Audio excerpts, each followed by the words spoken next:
Ето я днешната готова спасителна чорба в тия болести. Вънка къдеца. Антигрипова, така съм я кръстил. Целият процес показвам в видеото навътре. Чорба от кисело зеленце и още много продукти. Е така е в готовия вариант вече. И тук само изпекох люти чушки на червени люти чушки и се чупят точно е така. Се втрива, да изгони всичките бацили и зарази, които се опитват да ни наполазват по въздушно капков път и всичко живо е болно. Е така изглежда въпросната чорба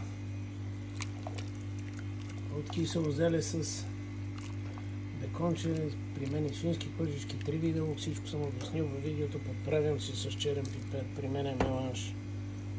И за хората, които обичат домашни храни, това нещо наистина е много добро за момента. Добър ден от мен!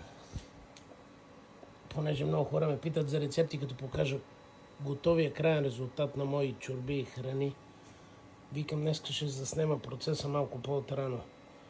Една чорбичка ще направя от кисело зеле. По вариант, който си ги измислям аз. Това на критиците не им харесва. Има хора, които са толкова отрицателно настроени към живота, че са в интернет само да плюват, даже и по храната. Не ми пречи, блокирам ви. Показвам как си правя зелева чорба, която за мен е без дубликат и е много вкусна. Нарязал съм си само листата от киселото зеле. В смисъл, кочаните и дебелата част не присъства, за да не е гадно. Отделил съм си от сока от зелето отстрани. Кое е нещото, което никой няма да направи? Това е животинска от домашните ми кокошки мазнина. Ето даже пише домашна кокошка в клипчета. Като кокошките, които си гледам, имат изобилие на хубава жълта мазнина, която е най-качествената. Слагам я нея, за да пусне хубав бульон, аромат и цвят. И ще я запържа, след което ще прибавя прасолк. Нарязал съм си прасолк. Приготвил съм си пресен чесън и пресен лук за накрая на чорбата. Ще го сложа в крайния вариант. И един бекон, който си пуша в тази пушевия отсреща.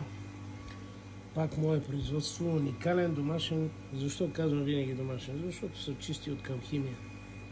Няма нищо отровно в тази храна, която показвам. Зеленцето, прасолк, пресен лук и чесън, 4 вида лук. Бекончето и не използвам никакви мазнини от рода на. Ще сложим олио, както олио не използвам никога, имам достатъчно животински мазнини, които ето ги като се разтопат и си станат готови 100 пъти по-вкусни, не 100, 1000 пъти по-вкусни от олиото. Ще си добавя тук лукчето сега да се запържи и то. Бекончето ми е мекичко и него ще прибавя за аромат. Накрая ще наляя вода и ще остава да се свари и зеленцето. Накрая ще добавя и ориз и ще покажа крайния резултат. В общи линии е така правя чорбите, които нямат дубликат. Пак показвам зеле без кочаните, нарязано хубаво, ще добавя от бульончето 3 вида лук, бекон. Сега хората не разполагат така мазнина, продава се патешка по магазините, има жълта, има свинска маса, има каквато идея, аз предпочитам животинската пред всичките свинцогледови уж олия, които ни продават, защото вече не са качествени. Това е мое мнение. Ей така ще покажа после крайния резултат. И сега вече си добавих бекончето и то на жулиени, но черешката на тортата за мен, за който обичам. От Румъния съм си донесъл свински кожички. Румънците, понеже не са европейци от нас, ги продават във всеки магазин, който е ходил, знае. Свинската кожа е на почет навсякъде там. И аз прибавих тия свински кожички, защото в сок от зелето и с киселото зеле ще стане уникално, за който обича, аз се обожавам. Ето сега така изглежда тази палитра, която по-късно ще я покажа в готов вариант. Ето вече добавих зелето при месата и луковете и натрошена суха чушка, защото зелето и сухите червени чушки са сестри в манджата. Винаги много се допълват една друга. Натроши си две чушки, никога нищо не слагам на грамажи или на бройки, всичко си правя по мода. Задушавам в тази мазнинка хубава малко зеленчето и наливам бульона да се вари.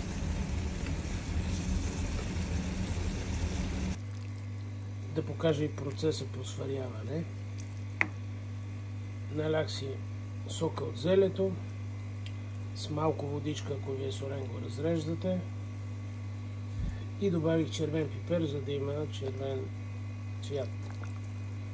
И сега, след като мекнат продуктите за душа, че си бланширам ориз, прибавям си ориз, почти към края ще сложа и чесън и пресен лук, да стане още по-богата палитра и на аромат, и на визия, и на вкус.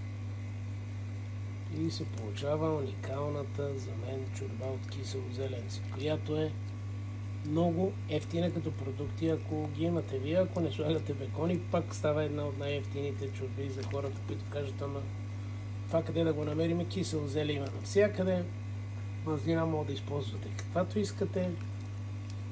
Сухи чушки има на цената на обогатения оран в сайтове, ако сте си предвидели, сте си направили, си имате ваши.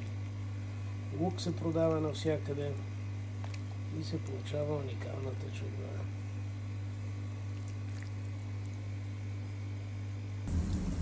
Ето сега да покажа как си бланширам ориза. За хората, които не знаят какво значи бланширане, изпърваме го в мазнина. Аз продължавам с домашните, защото си имам такива мазнини. Ако нямате, олио. Ориза се пържи до ставане на бели точки. Постоянно се бърка. Ето го как побелява в един момент. Топлинната обработка става бял. Това се прави с цел да не се разкашка, като преседи в чорбата до другия ден, защото тази голяма тенджера не може да се изяде за един път. И като бланширам хубаво оризчето да се изпържи целия, го прибавям да погреем между 10 и 15 минути, в зависимост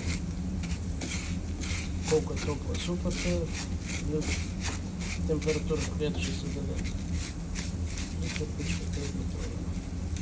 А слагайки ориза, ще сложа и пресния лук за аромат и цвят. Ето, така се бланшира ориз. Показвам го отблизко, да се изпържат, да станат бели. Както е прозрачен, става бял. Абе да, вие сте яли двамата, нали така? Да? И не искате. Даже не искате по една чорба, само една. Една-двамата. Ама да ви кажа, по нищо не ви личи да сте яли, момче.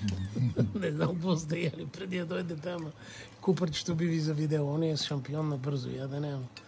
Вие как я шамарусахте тази чорбица, не е истина, душици.